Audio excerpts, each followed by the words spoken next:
ভারতবর্ষের ইতিহাসে মুর্শিদাবাদ একটি অতি গুরুত্বপূর্ণ নাম।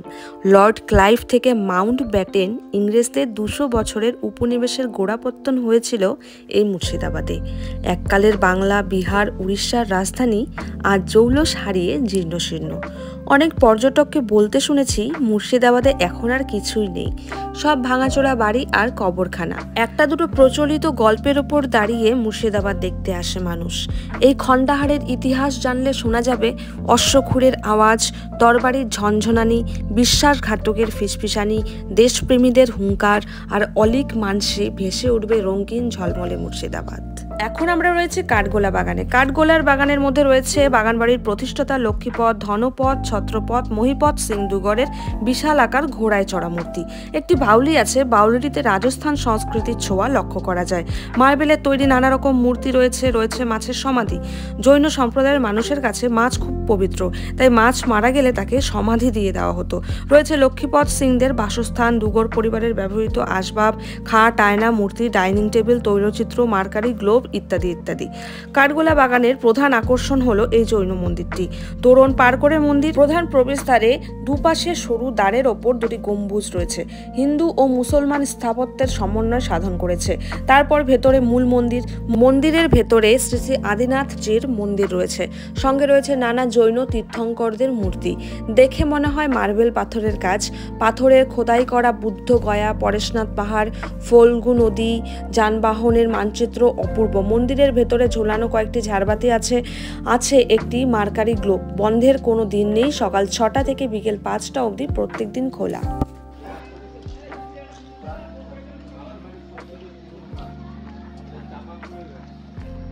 বাগান বাড়ির সব থেকে পুরনো গাছ চাপা ফুলের গাছ। চলুন দেখা যাক।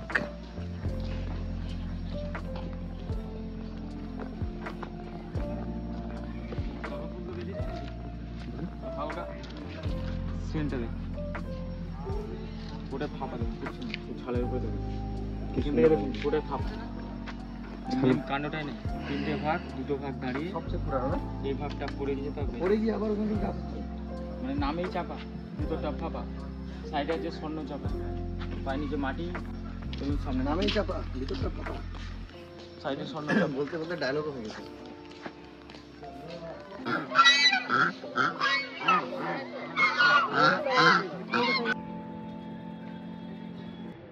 এরপরে আমরা যাব জগৎ শেঠের বাড়ি। হাজারদুয়ারি প্যালেস থেকে মাত্র 3 কিলোমিটার উত্তরে জগৎ শেঠের বাড়ি। ইতিহাস বিখ্যাত ধনকুবের পরিবারের বাস ছিল একদা এই মহিমাপুরে। এখানে ছিল শেরদের কাছারি বাড়ি, বাসস্থান, বাগান ও মন্দির। এটা দেখুন, এটা মাটি পুড়িয়ে তৈরি করা জলের ফিল্টার।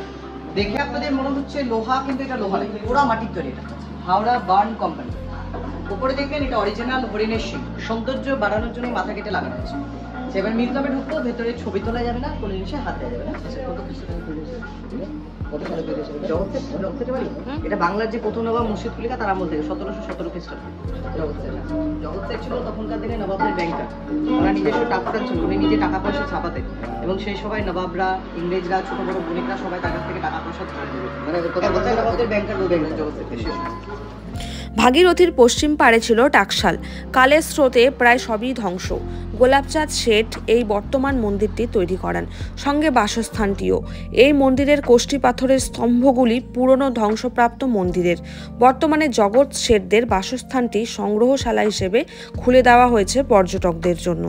সংগ্রহশালায় রয়েছে শেঠ পরিবারের ব্যবহৃত আসবাব, ফুলদানি, বাগান, চেয়ার, টেবিল, তৈলচিত্র, সোনা ও রূপার মুদ্রা, ইস্ট ইন্ডিয়া কোম্পানির সৈনিকের পোশাক, সোনা ও রূপর জড়ি দিয়ে নির্মিত বেনারসি শাড়ি ও তালপাতার পাণ্ডুলিপি। সংগ্রহশালা চারধারে রয়েছে ফুল ও পাতাবাহারে ঘেরা অপূর্ব বাগান। বাগানের মধ্যে রয়েছে এক রাজকীয় ফোয়ারা। রাত্রে আলোর ব্যবস্থাও রয়েছে। বন্ধের কোনো দিন নেই। সকাল 6টা থেকে রাত্রি 8টা পর্যন্ত খোলা থাকে এই জগৎ শেঠের বাড়ি। এবারে আমরা চললাম নসিপুর রাজবাড়ি। কুখ্যাত দেবী সিংহের উত্তর পুরুষ কীর্তিচাঁদের বসত বাড়িটি জাফরাগঞ্জের উত্তরে অবস্থিত। নবাব মোবারক উদ্দৌলার সময়ে রাজস্ব বিভাগের দায়িত্ব ছিল তার উপর। তিনি অত্যন্ত নৃশংস ছিলেন। 76-এর মন্বন্তরের সময় এবং তারপরেও তিনি স্ত্রী পুরুষ প্রত্যেকের ওপর অমানসিক অত্যাচার করে কর আদায় করতেন। বিভিন্ন উপায়ে তিনি প্রচুর ধন সম্পত্তির মালিক হন। এই বসতবাড়ি নসিপুর রাজবাড়ি প্রায় হাজারদুয়ারির অনুকরণে তৈরি। রাজবাড়ির ভেতরে দশাবতার ও মহাবীর মূর্তি রয়েছে।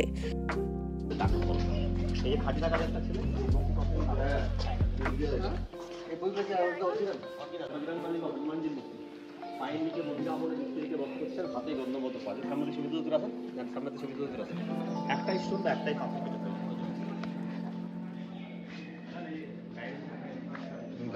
উপরে এই যে লোহার থাম পোতা রয়েছে, দেখেন এই যে স্ট্যান্ড বাই যে থামগুলো পোতা রয়েছে, এই যে একটা দুটো তিনটে চারটে থাম চার কোনায় পোতা রয়েছে। এখনকার মতো আগেকার দিনে কোনো ইলেকট্রিক সিস্টেম ছিল না, চার কোনায় গ্যাস লাইটে লাইট ছিল। বিশ্বের সুন্দরী বাইজি ছিল হীরাবাই, লখনৌ থেকে আসতো 1 ঘন্টায়, যার 5000 স্বর্ণ মুদ্রা, হাইট 6 ফুট 2 ইঞ্চি লম্বা হাইট। হীরাবাই বাইজি ড্যান্স করতো, যার ছবিটা আপনারা দেখাবো। আর উপরে যে ঘরটা দেখতে পাচ্ছেন ওদের থাকার ঘর ছিলেন। যাওয়ার সময় ঢুকবেন, মিউজিয়াম করেছে, মিউজিয়াম দেখে কনফিউজ না। এটা আপনার পদ্মফুল স্টাইলের মন্দির। আপনি তো অনেক জায়গায় অনেক মন্দিরের চূড়া হয়তো দেখেছেন, এর থেকে বড় মন্দিরও হয়তো দেখবেন, কিন্তু একটাই মন্দির তার গম্বুজের চূড়া করা যায় না, সামনে পিছনে খন্ডি, 4টে রাউন্ডে যেদিকে ঘুরবেন 10টা করে গম্বুজ দেখবেন। তার টোটাল চূড়া করা যায় না 25টা চূড়া আছে। তার মেন বিগ্রহ রামচন্দ্র এবং জাগ্রত কালী মূর্তি দেখবেন, যে মায়ের পুজো করতেন। আপনারা তো সব জায়গায় কালী দেখেছেন, কালীর জিভ থাকে, পায়ের তলায় শিব দেখেছেন, কিন্তু দেবী সিং যে মায়ের পুজো করতো, আসল কাছ থেকে দেখাবো সিংহের উপরে কালী, যেটাকে পানি চন্দ্র কাজ চলছে। টিনের গেট, টিনের ঝাঁপ, নিচে যে ঘরটা ওটা ছিল জেলখানা, কারাগার, বন্দিশালা বলা হয়। যে প্রজারা খাজনা না দিতে পারতো, ট্যাক্স না দিতে পারতো, ওদের জন্য ওই ঘরে বন্দি রাখতো। আর এই যে ঘরটা ঢুকছেন, এটা ফাঁসি ঘরে ঢুকছেন, এই ঘরে এই বহু যার নাম শুনে এসছেন, 6 ফুট 2 ইঞ্চি লম্বা, লখনৌর নামকরা ড্যান্সার বাইজি হীরাবাই। কিন্তু অরিজিনাল ছবি এটা। অরিজিনাল ছবিটা নষ্ট হয়ে যাওয়ার পর পাশে যে ছবিটা দেখতে পাচ্ছেন, এটা কম্পিউটার ছবি নতুন করে করা হয়। এটা ওয়ারিং হেস্টিংসের ছবি, হেস্টিংস। আর এই ছবিটা রাজা দেবী সিং, যার বাড়ি দেখতে এসছেন, বাড়ির মালিক কোনটা রাজা দেবী সিং, যাকে ইতিহাসে ডাকাত দেবী সিং নামে পরিচিত। এটা দেবী সিং এর ভাইয়ের ছবি পৃথ্বীচাঁদ সিং, এটা ভূপেন্দ্র নারায়ণ সিং। আর এনাদের 8ম পুরুষ বংশধর জীবিত আছেন, কলকাতা বালিগঞ্জ গোল পার্কে থাকেন, তার নাম রঞ্জয় সিং। এটা সরকারি না, এখনো ব্যক্তিগত মালিক। ব্যক্তিগত মালিক? হ্যাঁ, ওই যে লাল কাপড় পরানো, মুখ দেখুন চকচক করছে মূর্তি দেখতে আছেন তো, মুখ নিচে যে বড় নিচে, তার মধ্যে 3টি সোনার 3টি অষ্টক, রাম লক্ষ্মণ সীতা ভরত শত্রুঘ্ন হনুমান। এই মন্দিরে মোবাইলটা ভিতরে পড়ে দেখতে ছবি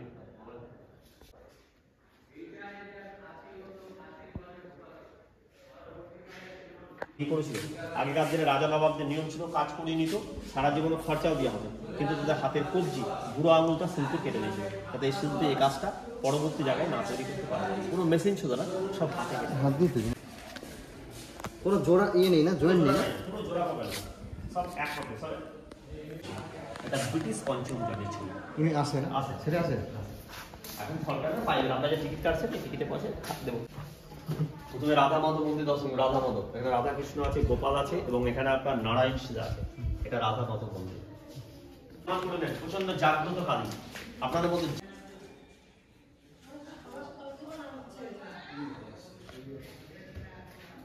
এখানে প্রায় বেশিরভাগ জায়গাতেই ফটো তোলা নিষিদ্ধ ছিল, ভিডিও করা নিষিদ্ধ ছিল। তবুও কিছুটা জায়গাতেই চুপচুপ করে ভিডিও করে নিয়েছি তোমাদের সাথে শেয়ার করার জন্য। আশা করি ভিডিওটি দেখতে তোমাদের ভালো লাগছে, আর ভিডিওটি না কেটে তোমরা পুরোটা দেখতে থাকো। অনেক ইন্টারেস্টিং নতুন নতুন জিনিস তোমাদের সামনে আমি তুলে ধরার চেষ্টা করেছি। আর কেমন লাগলো ভিডিওটি সেটা কিন্তু কমেন্ট সেকশনে অবশ্যই জানিও, আর কোন জায়গাটি তোমাদের সব থেকে বেশি ভালো লাগলো সেটাও কিন্তু জানাতে ভুলো না। এরপরে আমরা চলে যাব নসিপুর আখড়াতে। নসিপুর রাজবাড়ির নিকটেই রামানুজ সম্প্রদায়ের সাধুদের এই আখড়াটি দেখতে পাওয়া যাবে। রামানুজ সম্প্রদায়ের শিষ্যগণের দান করা ধন সম্পত্তি দিয়েই এই আখড়ার খরচ চলে। পুরোটাই মুসলিম এলাকা। এই মুসলিম এলাকাতে একটা এত বড় হিন্দুদের আশ্রম কি করে হলো? এটা হলো মির্জাপুরের জন্য। মির্জাপুর কিন্তু সিরাজদৌল্লাকে হত্যা করেনি, কিন্তু হাজি সাহেব বলেছিল, হুজুর আপনার দ্বারা দিয়ে যখন এই হত্যাটা হয়েছে, এই হত্যার পাপের দায়টা কিন্তু আপনার ঘাড়ে এসেই পড়েছে। তো এই পাপ ক্ষয় করার একটাই উপায় আছে, এই মুসলিম এলাকাতে একটা হিন্দুদের আশ্রম তৈরি করেন। হিন্দু, মুসলিম, জৈন যারা এই মাটি দিয়ে হেঁটে যাবে তাদের পায়ের ধুলোয় আপনার কিছু পাপ ক্ষয় হবে। তো মির্জাপুরের বন্ধু ছিল মহন্ত মহন্ত লক্ষণ দাস আচারী ঢাকা উর্দু বাজারে ওনার বন্ধুকে এনে কিছু জমি জায়গার কিছু সোনাদানা দান করে। তারপর থেকেই মুসলিম এলাকাতে একটা এত বড় হিন্দুদের আশ্রম তৈরি হয়। হিন্দু মুসলিম জৈন যারাই মাটি দিয়ে হেঁটে যাবে তাদের পায়ের ধুলোয় কিছু মির্জাপুরের পাপ ক্ষয় হবে।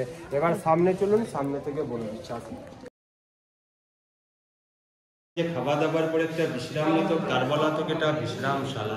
আপনাদের ওপর দিকে দেখুন একটি কালারিং বল দেখতে পাচ্ছেন, এটা কিন্তু কালারিং বল না, এটাকে বলা তো শত্রু ধরা বলক। আগে তো ক্যামেরা ছিল না, ক্যামেরার কাজ এটাতেই করতো। এই বলটা কিন্তু এখন নষ্ট হয়ে গেছে, কিন্তু কষ্ট দেখুন আপনাদের ছবিগুলো কম বেশি এখনো বোঝা যাচ্ছে। বাম পাশে দেখুন টেবিলের উপরে একটি পাখা রাখা আছে, নবাবি পিরিয়ডে কোনো ইলেকট্রিক পাখা ছিল না, এটা কেরোসিনে চলতো। পাশে দেখুন একটি প্রদীপ রাখা আছে, প্রদীপটাকে জ্বালিয়ে ভেতরে ভরে দিলে এটা অটোমেটিক হিট হলে এই পাখাটা চলতো। এবার আসুন 16 টাকার খাট। এই সামনের খাটটা দেখে নেবেন, এটা পুরোটাই সেগুন কাঠ দিয়ে তৈরি। এটা প্রথম বন্ধের মহন্ত লক্ষণ দাস আচার্যের খাট। মুর্শিদাবাদ থেকে হোসেন সাহেব এসে 16 টাকা খরচা করে এই খাটটি তৈরি করেছিলেন। এর জন্য বলা এটা 16 টাকার খাট। আর নবাবী পিরিয়ডে কোনো ইলেকট্রিক পেপার না, একটার পর একটা শিল্পকরণ করা হয়। বর্তমানে এখন দিন দেহ ত্যাগ করার পরে একটার পর একটা মূর্তিগুলো তৈরি করা হয়েছে। আর আপনার এখানে দাঁড়িয়ে এই মুর্শিদাবাদের বিখ্যাত নাম করা ছিল লক্ষ্মণের হীরাবাই। সেই সময় রাজা নবাব মহম্মদের 1 ঘন্টা মুদ্রা করলে ইনার ডিমান্ড ছিল পাঠা। সেই সময় রাজস্থান জয়পুর থেকে এই পাঠাগুলো হয়েছিল, এগুলো হচ্ছে রাজস্থানী হাত পাঠা। কাছে কিছু আগেকার মহন্তদের হাতের লেখাগুলো আছে। আর এই সামনের গুলো দেখে নেবেন, এগুলো সব সোনার ব্যাচ।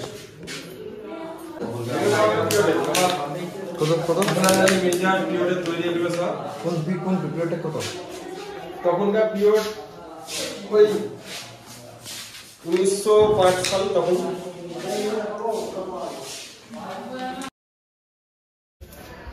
আর এই সামনে দেখুন কিছু লোহা তামা পেতলের বাসনগুলো আছে, এগুলো আজ থেকে। এখানকার আখড়ার মহন্তকে আজীবন ব্রহ্মচর্য পালন করতে হয়।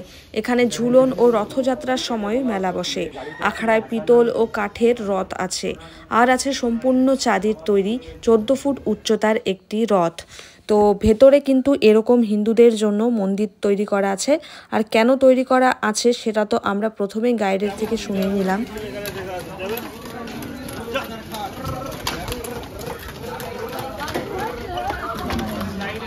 এরপর আমরা চললাম খোশবাগে, যেখানে নবাব সিরাজউদ্দৌলা সমাধিসৌধ আছে। আর এই সমাধিস্থলটি পূর্বে সুগন্ধি ফুলের গাছ দিয়ে সজ্জিত ছিল। এরপর আমরা চললাম মির্জাফর এবং তার পরিবারের 1100টি কবরস্থান দেখতে।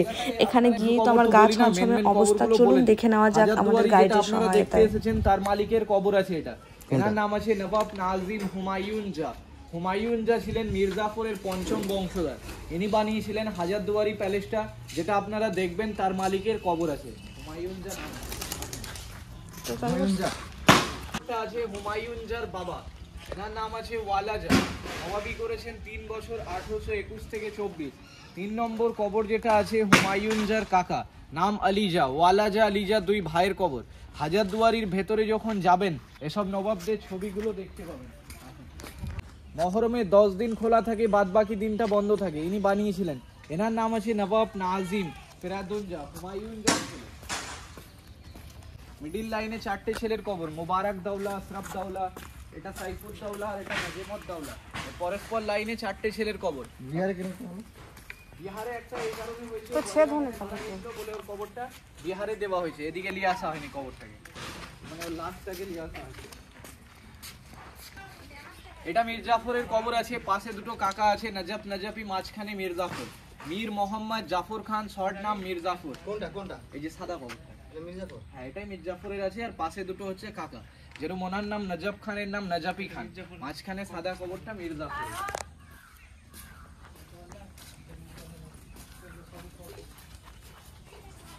মির্জাফরের বাবা আছে, নাম আছে সৈয়দ আহমদ হুসাইন নজাফি। এই 2টো হচ্ছে মহিলার কবর আছে, ঘিরার ভিতরে মহিলা থাকে। মির্জাফরের বইয়ের কবর 2টো। যান সামনে থেকে দেখলে দেখে আসেন, দেখে আসেন। বউয়ের কবর, এখানে একটা বউ,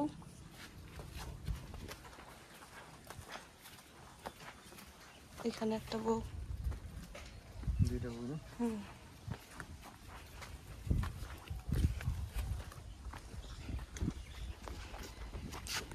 দুটো গাছের গোড়ায় যে দুটো ছোট কবরগুলো আছে না, এগুলো হচ্ছে পায়রার কবর। আজ থেকে 300 বছর আগে কোনো ডাক পিয়ন ছিল না, এরা তখনকার দিনে চিঠি নিয়ে আসা যাওয়া করতেন। যেরকম একটার নাম পান্নালাল, দ্বিতীয়টা হীরালাল। আর বাদ বাকি যে সব কবরগুলো আছে এগুলো হচ্ছে সব মির্জাফরের বংশধরদের কবর আছে। বাউন্ডারি ঘেরা যত কবরগুলো দেখতে পাচ্ছেন এগুলো হচ্ছে সব মহিলাদের কবর। ঘিরার ভিতরে এগুলো কবরগুলো এই কারণে কি এরা মহিলা ছিলেন, বোরখা পরে বেরাতেন বলে ধরেলেন ঘিরার মধ্যে রাখা হয় এদের কবরগুলো। 90 লক্ষ টাকায় মুন্নি বেগম দান করেছিলেন। যেরকম আপনার একটা স্কুল বানানোর জন্য আর মসজিদ, এনারই টাকার ইন্টারেস্টে স্কুলটা এখনো চলে। যাবার সময় বলবেন গাড়িওয়ালাকে ওই স্কুল মসজিদটা দেখিয়ে দেবেন। এরপর আমরা চললাম আজিমুন্নেসা বেগমের সমাধিসৌধ দেখতে। হাজারদুয়ারি থেকে 2 মাইল উত্তরে আজিমুন্নেসার সমাধি। মুর্শিদ কুলি খাঁর কন্যা আজিমুন্নেসা। কাটরা মসজিদের মতো এখানে একটি মসজিদ ছিল। বেগম নিজেই মসজিদটি নির্মাণ করেন। সিঁড়ির নিচে বেগম আজিমুন্নেসার সমাধিসৌধ রয়েছে, বাবা মুর্শিদ কুলি খাঁর সমাধির মতোই। ভূমিকম্পে মসজিদটি প্রায় সম্পূর্ণ ধ্বংস হয়ে যায়, শুধু একটি ফটক বা বাঁ দিকটা থেকে গেছে। মুর্শিদাবাদের অন্যতম আকর্ষণ হলো হাজারদুয়ারি প্রাসাদ। প্রাসাদটির এরূপ নামকরণের কারণ এর অসংখ্য জানালা, ইটের তৈরি নকল দরজাও আছে। ভালো করে পর্যবেক্ষণ না করলে এই নকল আর আসল দরজার মধ্যে পার্থক্য বোঝা যায় না। প্রাসাদটির ভেতরের কারুকার্য অত্যন্ত সুন্দর। একতলায় রয়েছে অস্ত্রাগার, রেকর্ডঘর, অফিস ঘর। সিরাজের তরবারি, আলীবর্দীর তরবারি, নাদির শাহের বল্লম ও শিরস্ত্রাণ, মীর কাসিমের ছোয়া, মীর কাসিমের মুঙ্গের কারখানা বন্দুক এবং আরও বিভিন্ন ধরনের বন্দুক, ছোড়া, বল্লম, খঞ্জর রয়েছে এই অস্ত্রাগারে। পলাশির যুদ্ধে ব্যবহৃত অনেক অস্ত্র রয়েছে এখানে। দোতলায় রয়েছে বিভিন্ন আর্ট গ্যালারি এবং দর্শনীয় বস্তু। তার মধ্যে রয়েছে মুর্শিদ কুলি খাঁর মার্বেল পাথরের সিংহাসন, সিরাজের রূপার সিংহাসন, পানপাত্র, চীনামাটির বিভিন্ন রকমের ফুলদানি ও হাতির দাঁতের সোফা সেট, পালকি। দোতলায় সবচেয়ে আকর্ষণীয় সুদৃশ্য দরবার কক্ষটি এমনভাবে তৈরি করা হয়েছে আমাবস্যার রাত্রি ছাড়া সমস্ত সময় কক্ষটি আলোকিত থাকে। দরবার কক্ষের মাঝখানে আছে সম্রাজ্ঞী ভিক্টোরিয়ার উপহার দেওয়া 101টি বাতির সুদৃশ্য ঝাড়লণ্ঠনটি। প্রাসাদটির উচ্চতা হলো 80 ফুট। তৈরি করতে খরচ পড়েছিল 16 লক্ষ টাকা। এরপর আমরা ফৌতি মসজিদের উদ্দেশ্যে রওনা দিলাম। চলতি ভাষায় কিন্তু এটি ফুটো মসজিদ নামে পরিচিত।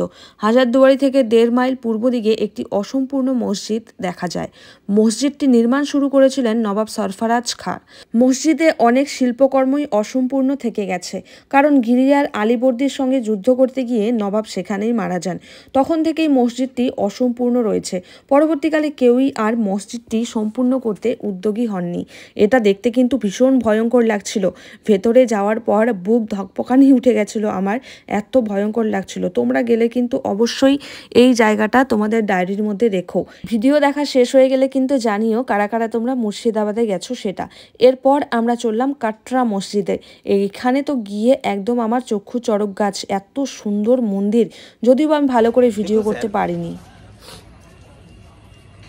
আমরা যেখানে দাঁড়িয়ে আছি না, একেবারে মসজিদের ব্যাক সাইডে দাঁড়িয়ে আছি। একেবারে ফ্রন্টে চলে যাব, ওখানে কবর আছে বাংলা, বিহার, উড়িষ্যার প্রথম স্বাধীন নবাব মুর্শিদ কুলি খাঁর সমাধি।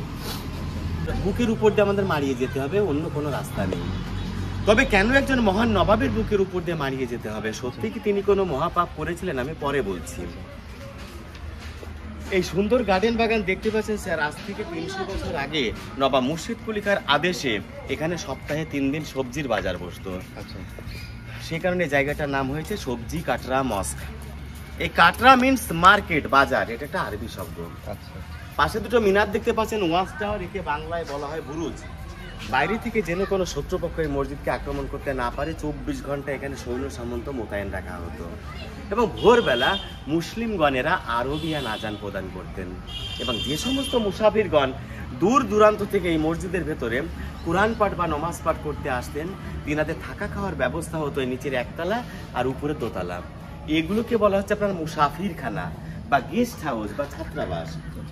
এক কথায় আজ থেকে প্রায় 300 বছর আগে এই কাটরা মসজিদ, আজ থেকে 300 বছর আগে, এই যে দেওয়ালের গায়ে ইংরেজি লেটারের যে উল্টো টি দেখতে পাচ্ছেন, আচ্ছা, এই পুরো মসজিদের চারিদিকে তাকাবেন, এই উল্টো টি পরিলক্ষিত হবে। এর কারণ হলো আজ থেকে প্রায় 300 বছর আগে কোনো বিদ্যুৎ বা কোনো ইলেকট্রিসিটি ছিল না। তাই কোনো উৎসব অনুষ্ঠানে নবাবেরা বিভিন্ন রকম প্রদীপ, মাটির প্রদীপ, সোনার প্রদীপ জ্বালিয়ে পুরো মসজিদকে আলোকিত করে রাখতেন। আর এই দরজাগুলো নিচু করার কারণ হলো কোনো মন্দির বা মসজিদে প্রবেশ করতে হলে মাথা নিচু করে সম্মান জানিয়ে প্রবেশ করতে হয়। আচ্ছা আচ্ছা আচ্ছা।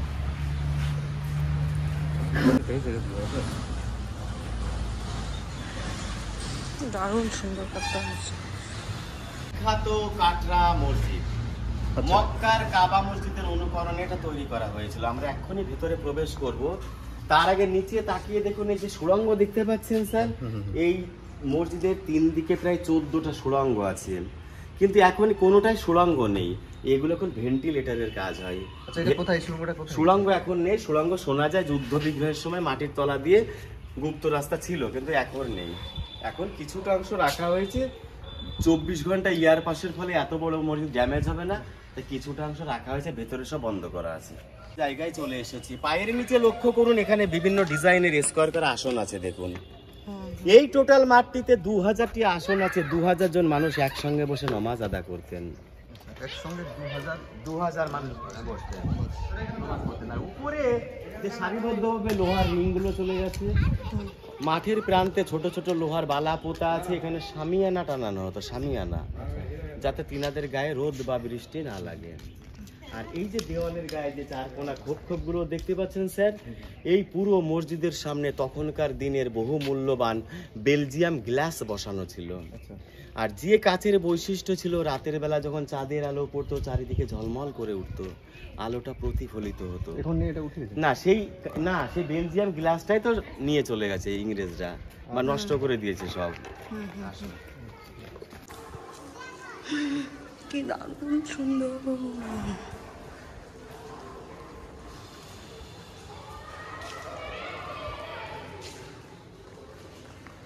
দেখুন স্যার, এখানে দুটো গম্বুজ দেখতে পাচ্ছেন দুদিকে, এখানে একসঙ্গে 5টা গম্বুজ ছিল, 5টা গম্বুজ একসঙ্গে এরকম 5টা ছিল? হ্যাঁ, পঞ্চগম্বুজ।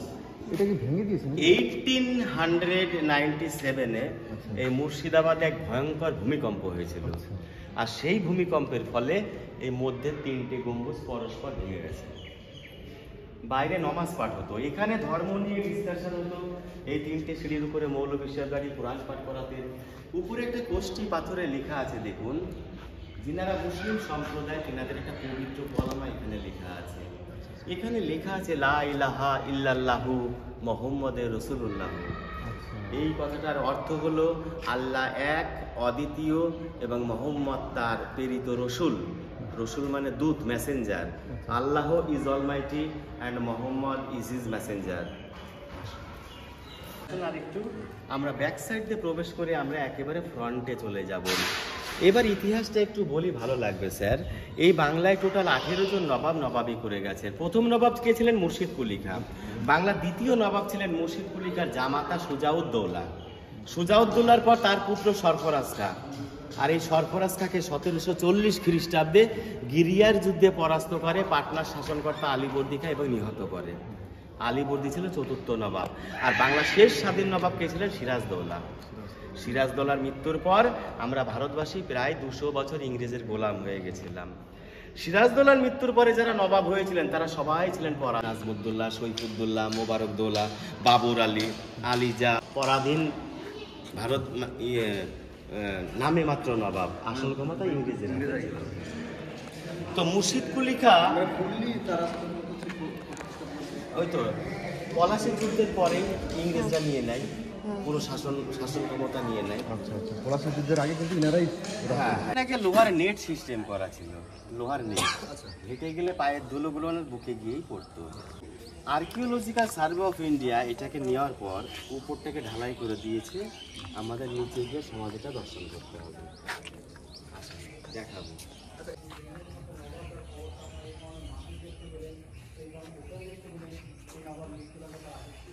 স্তব্ধে সাহিত্য আছে বাংলা, বিহার, উড়িষ্যার প্রথম স্বাধীন নবাব মুর্শিদ কুলি খাঁ, যার বুকের উপর দিয়ে আমরা মারিয়ে এলাম। ইনি মুর্শিদ কুলি খাঁ। ইনার একটা মেয়ে ছিল জানেন স্যার, ভালো নাম হচ্ছে জিন্নাতুন্নেসা বেগম বা আজিমুন্নেসা বেগম। ইতিহাসে আবার যাকে কলিজা খাকি বেগম বলে। হ্যাঁ, ও নাকি কলিজা খেত, হাট খেত। এখান থেকে 3 কিলোমিটার পর ইনার মেয়ের জীবন্ত কবর দেখতে পাবেন। ওটা জীবন্ত সমাধি, এটা ইচ্ছাকৃত সমাধি। এইবার এই একই আমাদের অ্যারাউন্ডের মধ্যে একটা শিবের মন্দির দেখাবো, আসুন। এখানে আর ওই কর্নারে একটা, এই দুটো ভূমিকম্পে ভেঙে গেছে। আর এই যে মুর্শিদাবাদে বেড়াতে এসেছেন, মুর্শিদাবাদে যে টোটাল মোস্ট ইম্পর্টেন্ট হিস্টোরিক্যাল প্লেসের ফটো এই যে এই দেখুন দিদি ভাই, এইটা হচ্ছে হাজার, তাই না? সম্প্রীতির জন্য একই মাঠে একটা শিবের মন্দির করার আদেশ করে গেছিলেন। এই পাশাপাশি মন্দির মসজিদ, এটা হচ্ছে একটা সম্প্রীতির মেলবন্ধন। আসো।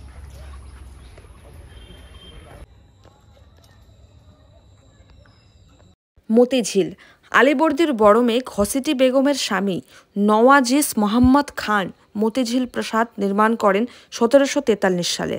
অশ্বক্ষুরাকৃতি একটি ঝিল প্রাসাদটিকে ঘিরে ছিল। আলীবর্দী যুদ্ধে ব্যস্ত থাকার সময় রাজধানী মুর্শিদাবাদ ঢাকার ছোট নবাব নওয়াজিসকে দায়িত্ব দিতেন, তাই নওয়াজিস মুর্শিদাবাদে বেশি থাকতেন। 1750 থেকে 51 সালে একটি মসজিদ ও অতিথিশালা তৈরি করেন। নওয়াজিস প্রাসাদ রক্ষার জন্য পশ্চিম দিকে একটি তোরণদ্বার নির্মাণ করেন। এই ঝিলে একসময় মুক্ত চাষ হতো। ঝিলের সামনে রয়েছে একটি মসজিদ, নাম কালা মসজিদ। এখানেই রয়েছে নওয়াজিস মোহাম্মদের দত্তক পুত্র একরাম উদ্দৌলার সমাধি। একরাম উদ্দৌলার অকাল প্রয়াণ নওয়াজিস সহ্য করতে পারেননি। 1 বছরের মধ্যে তিনিও মারা যান। মসজিদের সামনেই রয়েছে দুজনের সমাধি। বর্তমানে প্রাসাদ ধ্বংস হয়ে রয়ে গেল মসজিদটি।